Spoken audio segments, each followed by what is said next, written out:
बहुत दूर से चल के आ रहे हैं। जय हिंद। मैं अंकित, आप सबका एक इंग्लिश में बहुत बहुत स्वागत है, आनंद स्वागत है।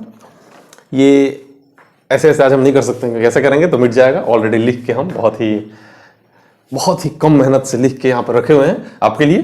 एक्चुअली आज जो हमारा क्लास है वो पिछले एमटीएस सिनोनिम्स का जो हमने वॉल्यूम 4 लेक्चर्स हुए हैं उनकी रिवीजन हम सोचे कि एक बार उनको एक रिवाइज कर लेते हैं एक अलग तरीके से, चूज करके जो एग्जाम के पैटर्न पे कैसे एग्जाम में आएंगे वैसे हम लोग सोचे कि हमने एक वैसा रिवीजन कर लेते हैं। तो आपको बताना है कि बहुत ज्यादा नहीं हुआ है, वो उठा पटक तो नहीं हुआ है, क्लियर लग रहा है मुझे, दिख लग तो रहा है मुझे, पता नहीं आपको क्या लग रहा है। तो ये रेज को देखते हैं हम लोग। रेज पहला वर्ड क्या है हमारा? रेज। जितने 1 से लेकर 4 तक मैंने सिनोनिम्स लिए हैं अभी एमटीएस के पिछले, मतलब मान के चलिए कि कोई 170 या 160 वर्ड्स हैं, उनका रिवीजन हम इसी क्लास में करा देंगे, जल्दी से जल्दी करा देंगे। सही। तो रेज का मतलब बताइए। रिजेंटमेंट होगा, कॉम्पिटेंस होगा, ह्यूज होगा या पुल ऑफ होगा? बताइए। वो देश शिक्षा जिसमें पीजन ही ना हो, एक लंगड़ता हुआ और लड़खड़ाता हुआ शायरी, वो देश शिक्षा जिसमें पीजन ना हो और वो तैयारी क्या जिसमें रिवीजन ना हो। खैर, ये चारों वॉल्यूम का रिवीजन है। रेज का मतलब क्या होगा? रिजेंटमेंट होगा, कॉम्पिटेंस होगा, ह्यूज होगा या पुल ऑफ होगा? देखिए, रेज का मतलब होता है गुस्सा, बहुत ज्यादा गुस्सा। और रिजेंटमेंट का मतलब क्या होता है? आप बताने की पॉज करिए वीडियो और बताने की कोशिश करिए आप क्या होगा। रिजेंटमेंट होगा, कॉम्पिटेंस होगा, ह्यूज होगा या पुल ऑफ होगा? देखिए, रिजेंटमेंट हमारा आंसर है। कॉम्पिटेंस का मतलब होता है एबिलिटी, कुछ करने की योग्यता, क्षमता।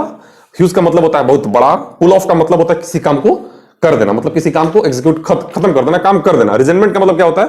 गुस्सा होता है। ये भी रेज है, एंगर टाइप का है कि हाँ गुस्सा है, बहुत ज्यादा गुस्सा कहते हैं। और रिजेंटमेंट का मतलब भी यही होता है थोड़ा सा। और ये बताइए, बॉदर का बताने का प्रयास करिए, तब तक हम यहाँ पे मिटा के अगला लिख रहे हैं।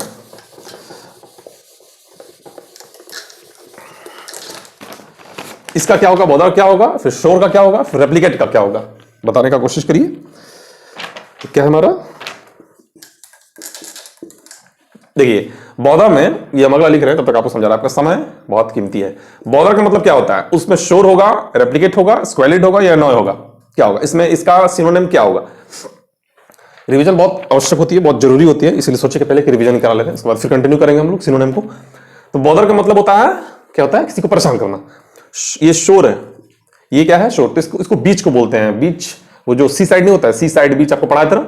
इससे इस लेक्चर से पता चलेगा कि पिछले जो 4 लेक्चर जो हमने लिया है इसका एमटीएस सिनोनिम का, उन चारों लेक्चर को आपने कितना ध्यान से देखा है, कितना आपको उसमें से याद है और कितना आप भूल गए। और इसका नंबर जो भी आएगा आप हमें कमेंट करना। शोर का मतलब होता है सी साइड बीच, जो समुद्र किनारे बीच होता है उसको कहते हैं शोर। रेप्लिकेट का मतलब होता है कॉपी करना। स्क्वेलिड का मतलब होता है गंदा।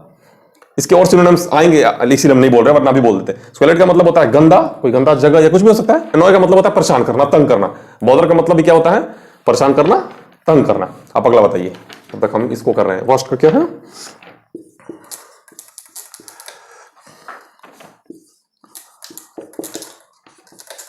इसका आपको क्या लग रहा है? कॉम्प्लिश का क्या होगा ये बताइए। नोविस होगा, स्किल होगा, अलर्ट होगा या कैरी आउट होगा?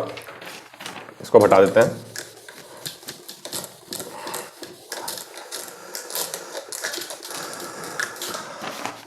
नोविस, स्किल, अलर्ट या कैरी आउट क्या होना चाहिए? आपको क्या लग रहा है? अकॉम्प्लिश का मतलब होता है कि किसी काम को अच्छी तरह से कर पाना, किसी काम को करने में सफल हो जाना। तो ये अकॉम्प्लिश का मतलब क्या होगा? देखिए, नोविस का मतलब क्या होता है? कोई नया किसी काम को कर रहा है, नौसिखिया, उसको नोविस करना कहते हैं। स्किल का मतलब वही एबिलिटी, कॉम्पिटेंस, जो भी कुछ देर पहले आया था यहाँ पे था। और अलर्ट का मतलब होता है, आपको पता है, कॉशियस रहना, अलर्ट रहना, क्या हो सकता है। कैरी आउट का मतलब होता है किसी काम को कर देना, किसी काम को करने में सफल हो पाना। ठीक है। और ये क्या हमारा? एक ऑब्स्ट्रक्ट है, एक एनोमस है, ENORMOUS, और एक है हैम्पर, HAMPER, हैम्पर। ये आप बताइए कि इसमें क्या होगा?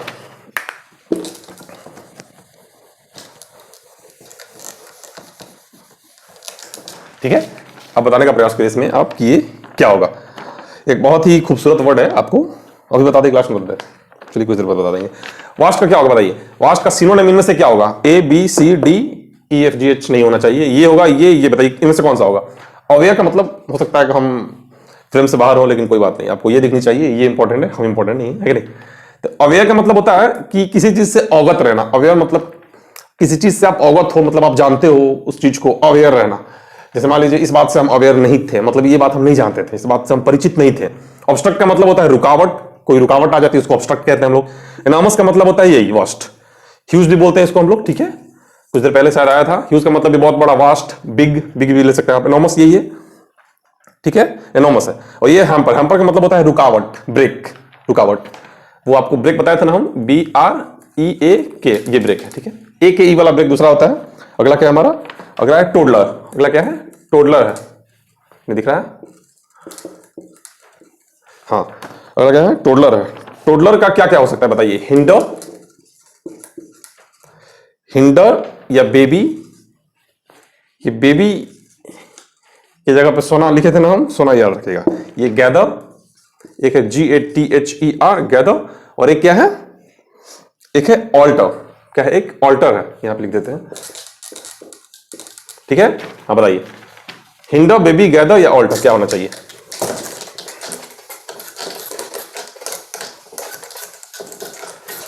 टोडलर का सिनोनिम क्या होना चाहिए। बहुत अच्छा ये सेशन है, बहुत आपको रिवाइज करने को मिलेगा, बहुत जरूरी भी है। टोडलर का मतलब होता है कि कोई लड़खड़ाता हुआ, बच्चे कोई बोलते हैं, हाँ, कोई बच्चा जो लड़खड़ा के चलता है उसी को टोडलर बोलते हैं। तो ऐसे क्लियर होगा कि आपका क्या होगा, ये सोना होगा, मतलब बेबी होगा। और ये क्या है, हिंडर, हिंडर मतलब क्या, हैम्पर है। हिंडर क्या है, हैम्पर, अभी कुछ देर पहले हम लोग पढ़े थे, हैम्पर मतलब रुकावट। ये HAM कैपिटल है, PER स्मॉल है, तो इससे कोई मतलब नहीं, ठीक है, ये ऐसे लिख दिया। और ये क्या है, गैदर, गैदर का मतलब होता है इकट्ठा करना किसी चीज, कोई मान लो कहीं गैदरिंग हो गई, मतलब बहुत सारे लोग इकट्ठा आ गए हैं, तो इकट्ठा करना का गैदर होता है, ठीक है, एक्यूमुलेशन। और ये ऑल्टर है, ऑल्टर का मतलब होता है चेंज, कोई भी काम चेंज हो जाना, ऑल्टर हो जाना, ऑल्टर, ऑल्टरनेटिव, ऑल्टरनेटिव हो रहा है, मतलब चेंज, इसका चेंज ही होता है, चेंज करना, चेंज होना वगैरह वगैरह। अगला क्या हमारा, केजी है, CAGEY, केजी।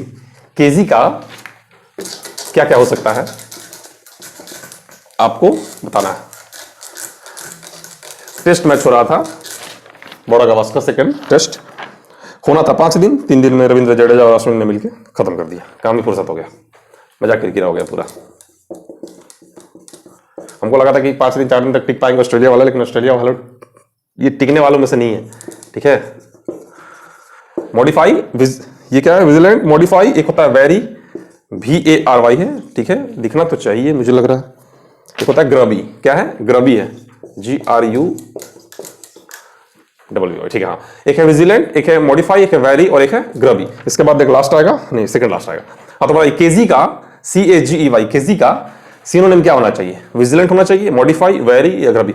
सबसे पहले ये हम पढ़ा चुके हैं, ऐसा नहीं कि यूं ही आए और आपको सिनोनिम पढ़ाने लगे, पढ़ाया है नहीं, ऑलरेडी आपको बताया जा चुका है। अगर आप उसको अच्छा से याद किए हैं तो बहुत अच्छी बात है, आपकी आंसर आ रही होंगी। आप हमें कमेंट करिए कितना आपका सही आंसर आया। अगर आप नहीं पढ़े हैं तो जो 4 लेक्चर से आप पढ़िए, MTS सिनोनिम्स करके लिखे हुए हैं। विजिलेंट का मतलब होता है कॉशियस, मतलब किसी एकदम कॉशियस रहना, सचेत रहना, सचेत बोलते हैं इसको विजिलेंट को। और ये हो गया मॉडिफाई, मतलब किसी चीज को चेंज कर देना, चेंज, ऑल्टर, चेंज जो आया था, ये वेरी है, ठीक है। तो ये वेरी, और एक होता है ये वेरी, WARY। आपको बताना है कि इन दोनों में क्या फर्क है, बताइए। फिर वही आपको बताना, देखिएगा मत, ये हम ऑलरेडी पढ़ा चुके हैं, ये आपके लिए टास्क रहा, कमेंट करना है आपको। एक VARY होता है, एक WARY होता है, इनमें फर्क क्या है, नाउन वर्ब का फर्क है, या फिर दोनों वर्ब है दोनों नाउन है, या फिर क्या है, ऐसे करके आप लिख दीजिएगा, वेरी डैश देकर नाउन, या फिर इनका मतलब क्या है। ये देखिए, एक है ग्रबी, ग्रबी का मतलब क्या होता है, गंदा, गंदा होता है। ग्रबी का मतलब क्या होता है, गंदा होता है। तो हमारा आंसर क्या है, केजी का विजिलेंट होता है। केजी क्या होता है, केजी मतलब वही सचेत रहना, एकदम से दोनों आंख खड़ा करके कि हाँ क्या होने वाला है, हम सब पकड़ लेंगे, है ना। ये अगला क्या है हमारा, सेकंड लास्ट है हमारा डेलिकेट। क्या है, डेलिकेट, डेलिकेट, डेलिकेट का बताइए क्या क्या हो सकता है। एक है नोटोरियस, बहुत अच्छा वर्ड दिखने में तो लग रहा है, लेकिन ये कोई इंसान अगर है आपके पास तो वो अच्छा इंसान नहीं है, ठीक है। एक है फिल्दी, और देखिए हम लिख रहे हैं तो इसका मतलब ये नहीं कि आपका टाइम बर्बाद हो रहा है, आप चीजों को आप समझिए। इसका मतलब अगर आपको याद है, आपको इसका मतलब याद है, इसका याद है तो अच्छी बात है, अगर नहीं याद है तो फिर पॉज करिए, उसको सोचिए कि उसका मतलब क्या है। ये फ्रेजाइल, एक है क्या, एक है फ्रेजाइल, हाँ, FRAGILE है, ठीक है। डेलिकेट का सिनोनिम क्या होना चाहिए, सेकंड लास्ट है हमारा, इसके बाद लास्ट पढ़ के, ठीक है। डेलिकेट का ये आपको 160 टोटल 160 से 170 के आसपास 4 लेक्चर में हमने वर्ड्स पढ़ाए थे, उनका रिवीजन है, ठीक है। जो इंपॉर्टेंट थे सारा हमने रिवाइज कर दिया सारा। इसके बाद फिर हम लोग लेक्चर कंटिन्यू करेंगे सिनोनिम का। ये फ्रेजाइल, देखिए डेलिकेट का मतलब होता है कि जो चीज आसानी से टूट जाए, ब्रेकेबल, ब्रेकेबल चीजों को हम लोग बोलते हैं डेलिकेट, ठीक है। तो डेलिकेट का नोटोरियस किसको बोलते हैं, जो लेकिन इनफेमस हो, मतलब वो नेगेटिव सेंस में, वो विलेन है, वो फेमस तो है लेकिन गंदी आदतों के लिए, गंदी हरकतों के लिए। लीथल, लीथल मतलब क्या होता है? डेडली होता है। कोई ऐसा घटना हुआ या फिर कुछ भी हुआ जिसका जो अंत है वो बहुत, उसमें मृत्यु हो जाए, उसमें कोई मृत्यु हो जाए, वो डेडली बोलते हैं, उसको लीथल बोलते हैं, मतलब बहुत ही खतरनाक हो जो, लीथल। ठीक है, लीथल भी बोलते हैं, लीथल भी बोलते हैं। खैर, तो नोटोरियस, डेलिकेट, लीथल। और ये क्या है? फिल्दी। फिल्दी का मतलब क्या होता है? वही होता है जो ग्रबी का मतलब होता है फिल्दी। फिल्दी मतलब गंदा। एक है फ्रेजाइल। तो फ्रेजाइल ही हमारा क्या है? उत्तर है। दक्षिण में बैठ के देखेंगे तो उत्तर दिखेगा आपको। डेलिकेट क्या है? डेलिकेट का फ्रेजाइल है। ठीक है, और हमारा लास्ट क्या है? फेटल। FATAL, ये ए है। ठीक है, ये हमारे हिसाब से है, आपके हिसाब से क्या है? डेलिकेट का मतलब फ्रेजाइल। फ्रेजाइल भी वही होता है जो आसानी से टूट जाए। ठीक है, फ्रेजाइल हम लोग इसको बोलते हैं, उसी को बोलते हैं। And the last one is, आप ये हमें बताना कि वेरी और वेरी में फर्क क्या है। ठीक है, बताना, आप कमेंट करिएगा। और कितना आपका सही रहा, टोटल कितना क्वेश्चन है? 1 2 3 4 5 6 7 8 क्वेश्चन से इसमें बताना आपको कि कितना आपका नंबर आया। बहुत इंपॉर्टेंट है ये, बहुत इंपॉर्टेंट है, सारा इंपॉर्टेंट। ठीक है, एक देखिए फ्लिम्सी, ये आपको मैंने उस भी बताया था कि फ्लिम्सी होता है। ठीक है, FLIM होता है ना कि फिल्म, FILM नहीं होता। ठीक है, इस बात को हमेशा याद रखें। एक होता है परज्यू, परज्यू, और एक होता है वही डेडली। अभी तो मैंने बता दिया, उसको लिखने का कोई मतलब नहीं, डेडली मैंने बता दिया आपको। और एक एंट्रेंट। ठीक है, एंट्रेंट अभी डेडली मैंने बोल दिया था। अरे उसको नहीं बताएंगे तो कैसे चलेगा, इसका आंसर ही डेडली है,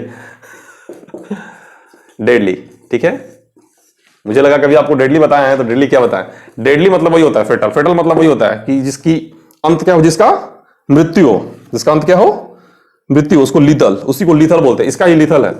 हाँ, लीथल भी इसका ही है, डेडली भी इसका ही है, फेटल भी इसका ही। तीनों का मतलब यही होता है जिसके अंत में मृत्यु हो जाए, मतलब बहुत ही ज्यादा वो भयंकर हो, कोई घटना दुर्घटना कुछ भी, उसको फेटल बोल सकते हैं, आप डेडली बोल सकते हैं। जैसे कि वो बहुत ही डेडली घटना हुआ है, डेडली एक्सीडेंट हुआ, फेटल एक्सीडेंट था या लीथल एक्सीडेंट था। ठीक है, कुछ भी। और इन दोनों को आप कमेंट करिए। फ्लिम्जी का मतलब क्या होता है ये बताइए आप, फ्लिम्जी का मतलब क्या होता है?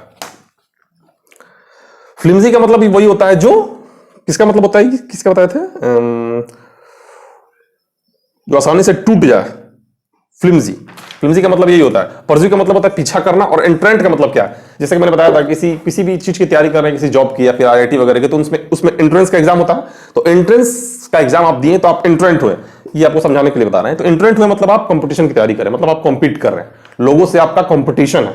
तो एंट्रेंट का मतलब भी क्या होता है? यही होता है, किसी के साथ कंपटीशन करना। एंट्रेंट इसी को बोलते हैं। ठीक है, जाने से पहले आपको वर्ड बता रहे हैं, बहुत ही खूबसूरत वर्ड है ये। आप अपने बच्चे बोलते हैं कि सर आप बहुत अच्छा करते हैं कि ऐसी वर्ड्स बता देते हैं जिसको हम लोग कॉमन लाइफ में यूज कर पाए। बहुत अच्छा लगता है सुन के। देखिए रफ पैच है क्या? ROUGH और है पैच, रफ पैच। ठीक है, PATCH। इसका मतलब होता है कि किसी के लाइफ में अगर बुरा दौर चल रहा है, किसी के लाइफ में, भगवान न करे आपका बुरा दौर आए, लेकिन किसी के लाइफ में अगर बुरा दौर चल रहा है तो उसको रफ पैच बोलते हैं हम लोग। ठीक है, जैसे मैं मान लीजिए खुद को बोले, किसी को बोल सकते हैं, जैसे मान लीजिए कोई भी है, Mohan is going through, Mohan is going through rough patch, मतलब मोहन अपनी जिंदगी के सबसे ही बुरे दौर से गुजर रहा है, इसका बुरा दौर है। ठीक है, बुरा दौर। ठीक है, बुरा दौर इसका बोलते हैं, याद करिए। बहुत अच्छा रफ पैच आप कॉमन लाइफ में यूज करिए, बहुत अच्छा लगेगा आपको, खुद में आपको अच्छा लगेगा। बस ये तक था जो था, और कंटिन्यू करते हैं हम लोग बहुत जल्द। सिनोनिम्स का अगला पार्ट लाएंगे, पार्ट 5। और तब तक आप ख्याल रखिए, खुश रहिए, मिलते हैं आपसे अपने अगले लेक्चर में।